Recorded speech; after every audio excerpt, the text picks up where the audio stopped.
CM Revanth తో రఘురాం రాజన్ భేటీ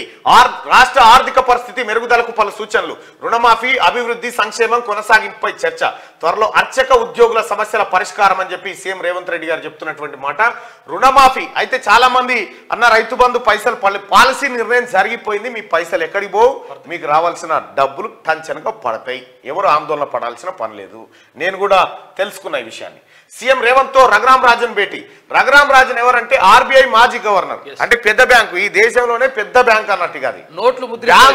నోట్లు ముద్ర ఇచ్చేది వాళ్ళే పైసలు తయారు చేసేది వాళ్ళే అన్ని వాళ్ళే బ్యాంకులకు కూడా అప్పులు ఇచ్చేది వీళ్ళే అన్నట్టు అగో ఆ బ్యాంకులో పనిచేసిన సారే వచ్చి తెలంగాణ రాష్ట్రం ఆర్థిక పరిస్థితి ఆగమైపోయింది కేసీఆర్ కుక్కలు చింపిన ఇస్తరాకం చేసిండు మళ్ళా దీన్ని గాడిలో పెట్టాలని మళ్ళా వీళ్ళంతా కూర్చొని మాట్లాడుతున్నారు తన నివాసానికి వచ్చిన ఆర్బీఐ మాజీ గవర్నర్ రఘురాం రాజన్ కు పుష్పగుచ్చం ఇస్తున్న సీఎం రేవంత్ చిత్రంలో భట్టి శ్రీధర్ బాబు ఆర్థిక శాఖ మంత్రి ఆ తర్వాత ఏది మన ఐటీ మంత్రి ఆ తర్వాత ముఖ్యమంత్రి వీళ్ళందరూ కూడి ఆర్బీఐ గవర్నర్ గారితో నిన్న మాటామంతి చేయడం జరిగింది